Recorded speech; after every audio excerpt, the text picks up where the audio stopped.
YouTube channel शुभ संयोग पर आपका हार्दिक अभिनंदन है। नमस्कार दोस्तों, कैसे हैं आप सब। आज हम आपको 4 धाम में से एक धाम श्री जगन्नाथपुरी जी की यात्रा पर लेकर चल रहे हैं। ये धाम भारत के ओडिशा राज्य के पुरी शहर में है।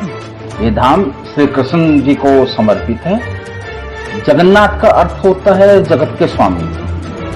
यहाँ प्रभु जगन्नाथ, जो कि कृष्ण भगवान का ही एक नाम है, उनके बड़े भाई बलभद्र और उनकी बहन सुभद्रा, इन सभी की मंदिर के मुख्य देवताओं के रूप में पूजा होती है।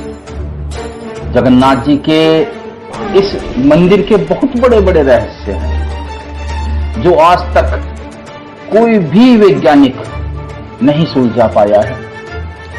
यह मंदिर सीधा साइंस को ही चुनौती देता है। इन सभी की हम आगे चर्चा करेंगे।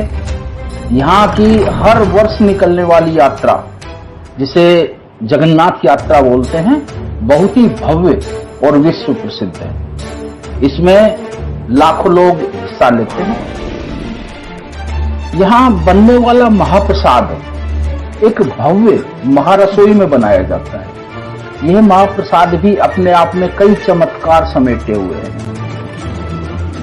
यहाँ के जो मंदिर का मुख्य गुम्बद है, उसके ऊपर एक विष्णु जी का चक्र लगा हुआ है, जिसे विष्णु चक्र कहते हैं, और उसके ऊपर एक ध्वजा लगी हुई जिसे रोज बदला जाता है।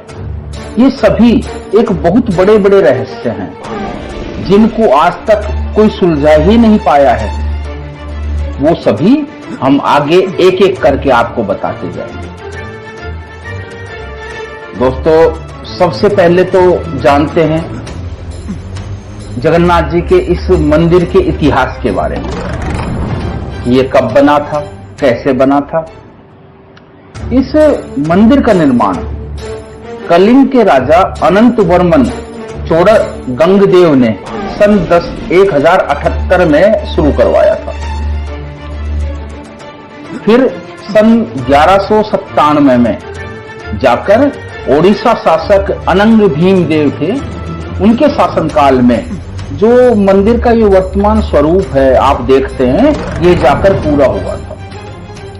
यह मंदिर विदेशी आक्रांताओं का भी शिकार हुआ था। सन 1558 में अफगान का एक जनरल था काला पहाड़, उसने ओडिशा पर हमला किया था और मंदिर के कई भाग उसके विध्वंस का शिकार हुए थे। बाद में श्री रामचंद्र देव जी ने जब स्वतंत्र राज स्थापित किया, तब मंदिर की मूर्तियों की पुनर्स्थापना हुई। इस मंदिर से जुड़ी हुई कई कथाएं हैं। उनमें से जो सबसे ज्यादा प्रामाणिक है वो हम आपको बताते हैं। इस मंदिर के निर्माण से जुड़ी परंपरागत कथा के अनुसार भगवान जगन्नाथ की इंद्रनील या नीलमणि से बनी मूल मूर्ति एक अगरू वृक्ष के नीचे मिली थी। ये इतनी तेज स्वरूप वाली और आंखों को चकाचौंध करने वाली थी कि धर्म ने इसे पृथ्वी के नीचे छुपा दिया। मालवा, जो कि मध्य प्रदेश में है, वहां के नरेश थे इंद्रद्युम्न, उनको स्वप्न में ये मूर्ति दिखाई दी थी। तब उन्होंने कड़ी तपस्या की। तब स्वयं भगवान विष्णु ने उनको कहा कि वो पुरी के समुद्र तट पर जाएं। वहां उन्हें एक लकड़ी का गट्ठा मिलेगा, लट्ठा। उस लकड़ी से वो मूर्ति का निर्माण करवाए। जब मालवा नरेश पुरी गए तो वहां भगवान के बताए अनुसार उनको लकड़ी का लट्ठा मिला। तब उसी समय स्वयं विष्णु जी मूर्तिकार के रूप में और विश्वकर्मा जी बढ़ई कारीगर के रूप में उनके पास आए। वो दोनों वृद्ध का वेश धारण किए हुए थे। उन्होंने कहा कि वो इस लकड़ी से मूर्ति का निर्माण 1 महीने में कर सकते हैं, मगर शर्त यह है कि वो इसे एक बंद कमरे में करेंगे और इस अवधि में कोई उस कमरे में नहीं आए। माह के अंतिम दिन जब अंदर से कोई आवाज नहीं आई तो राजा ने उत्सुकतावश द्वार खोलकर अंदर झांका, तो वही वृद्ध बाहर आए और बोले कि अभी मूर्ति अधूरी है, और उसके हाथ नहीं बने हैं, मगर आपने दरवाजा खोल दिया, इसलिए अब मूर्तियां इसी रूप में रहेंगी, अर्थात बिना हाथ के ही रहेंगी। तब वही तीनों मूर्तियां जगन्नाथ जी, बलभद्र जी और सुभद्रा जी की जो मूर्ति है वो मंदिर के अंदर स्थापित की गई। यह मंदिर 37,000 वर्ग मीटर में फैला हुआ है और चारों तरफ से एक चार दीवारी से घिरा हुआ है। यह मंदिर सुंदर और भव्य कला से परिपूर्ण और विश्व प्रसिद्ध है। यह विश्व के भव्यतम स्मारक स्थलों में से एक है। मुख्य मंदिर के शिखर पर भगवान विष्णु का सुदर्शन चक्र मंडित है, इसे नील चक्र भी कहते हैं। यह अष्ट धातु से बना हुआ है, यह अति पावन और पवित्र माना जाता है।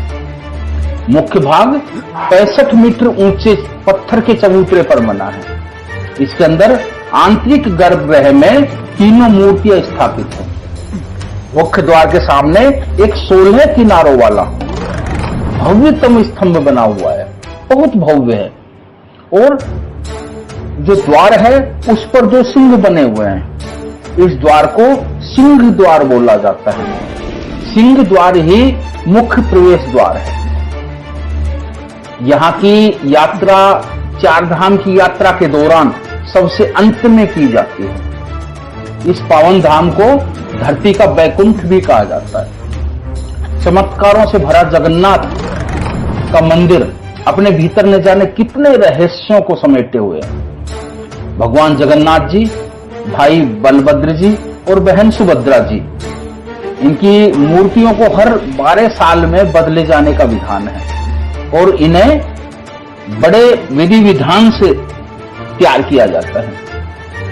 दोस्तों, जैसा कि मैंने पहले ही बताया था कि ये मंदिर अपने अंदर कितने ही अनजाने रहस्यों को समेटे हुए हैं, जिनको आज तक कोई भी सुलझा नहीं पाया है। देश और विदेश के बहुत वैज्ञानिकों ने इस मंदिर पर शोध कार्य किया, मगर किसी को भी इन रहस्यों को सुलझाने में सफलता नहीं मिली। अब जानते हैं उन्हीं कुछ रहस्यों के बारे में। पहला जो रहस्य है, उसमें मंदिर समुद्र के किनारे है ये, और समुद्र की लहरों का शोर हमेशा होता रहता है, जो कि सुनाई देता रहता है। लेकिन जो मंदिर का मुख्य द्वार है, जिसे कि सिंह द्वार कहा जाता है, उसके अंदर कदम रखते ही आश्चर्यजनक रूप से समुद्र की आवाज आनी बंद हो जाती है, और जैसे ही आप सिंह द्वार से वापस बाहर आएंगे, फिर से समुद्र की वही आवाज सुनने शुरू हो जाती है। मंदिर का जो मुख्य गुंबद है, उसके ऊपर जो ध्वजा है, वो हमेशा हवा की विपरीत दिशा में लहराती है। अगर हवा पूर्व से पश्चिम को बह रही है, तो वो ध्वजा पश्चिम से पूर्व की तरफ लहराएगी। ये हवा के विपरीत दिशा में क्यों फहराती है, इसका जवाब आज तक विज्ञान भी नहीं तलाश कर पाया है। इस ध्वजा को प्रतिदिन कोई वहां का पुजारी ही रोज ऊपर चढ़कर बदलता है। ये नियम कितने ही वर्षों से चला आ रहा है और निरंतर चलता रहा है। मंदिर का जो मुख्य गुंबद है, उसके ऊपर लगा सुदर्शन चक्र, उसको जब भी आप किसी भी कोने से देखते हैं, चाहे आप किसी भी कोने से देख, जिस भी कोने से आप देखेंगे, उसी कोने से वह आपको आपकी तरफ ही घूमा हुआ प्रतीत होगा। इस पावन मंदिर से जुड़ी एक आश्चर्यजनक बात यह भी है कि इस मंदिर के ऊपर से ना तो कोई पक्षी और ना ही कोई जहाज, हवाई जहाज भी इसके ऊपर से गुजरता है या उड़ता है, और कहीं किसी मंदिर के ऊपर ये देखने को नहीं मिलता।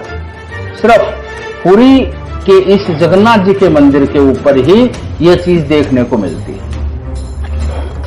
इस खूबसूरत और भव्य मंदिर की खास बात यह है कि दिन के समय सूरज की रोशनी से हर चीज की परछाई बनती है, मगर इस मंदिर की पूरे दिन में कहीं भी कोई भी परछाई नहीं बनती।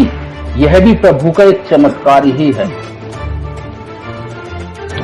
भगवान जगन्नाथ जी की जो मूर्ति है, उनके मंदिर के ऊपर लहराते हुए ध्वज की तरह ही उनके लिए जो प्रसाद तैयार किया जाता है, वह रसोई भी कम अद्भुत नहीं है।